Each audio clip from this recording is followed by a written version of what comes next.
This is my first time confessing, and it may also serve as my una living note.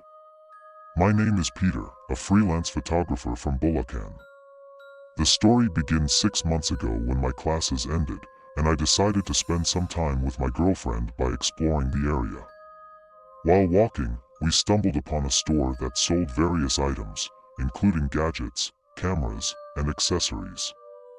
I found the camera model I had been wanting, and it was on sale. Without much thought, I made the impulsive decision to purchase it. Little did I know that this would become the biggest regret of my life. Things took a strange turn when I used the camera at a wedding.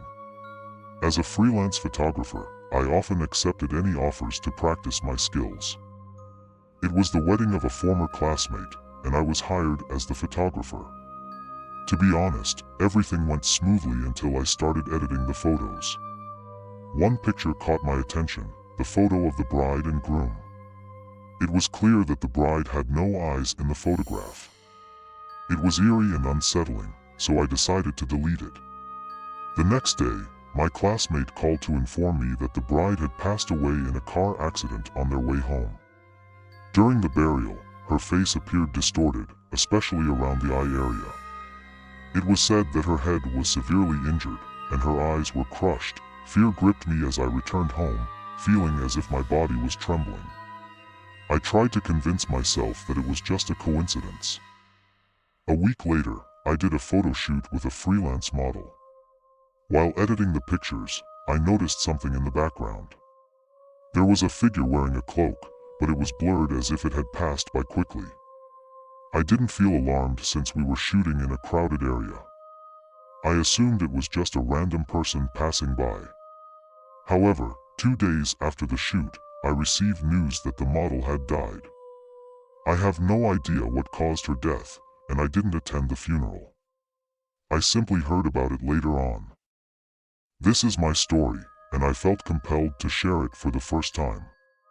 It may also serve as my farewell, as I am overwhelmed by the haunting experiences that have occurred since I bought that camera. During my sibling Paul's graduation, I was the one taking photos. This time, I noticed a beautiful woman at the guest of honors table. I saw her in an instant when I glanced through the camera. But when I looked again, there was no beautiful woman there, only middle-aged individuals. When I got home, I searched for the shot with the beautiful woman. At that moment, I started wondering if something supernatural was happening to me. But no, it was clear in the photo that the beautiful woman was there. When I zoomed in on that part, I accidentally knocked over the glass of water on the table. It was the model I had photographed who had passed away weeks ago.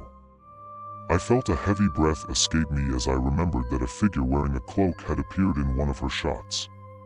And before her, I had taken pictures of a bride who had also died in an accident.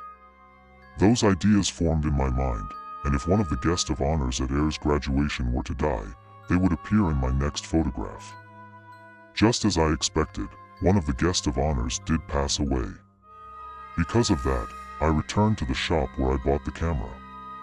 But when I went to the place, a different shop was there, selling pet supplies. So I immediately asked where the previous shop had gone. The owner said their shop had been there for 5 years.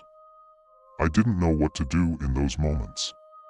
But I thought it would be best to hide the camera and never use it again. Before turning off the camera, I deleted all those photos one by one.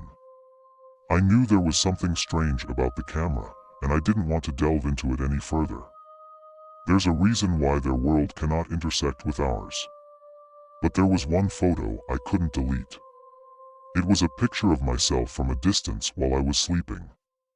I didn't know who took it, but I knew there was someone peering through my window, an old man. I no longer had the courage to zoom in on it. I know now. I know very well. But I'm also thankful that it's me and not my mother or Paul. Perhaps it ends here.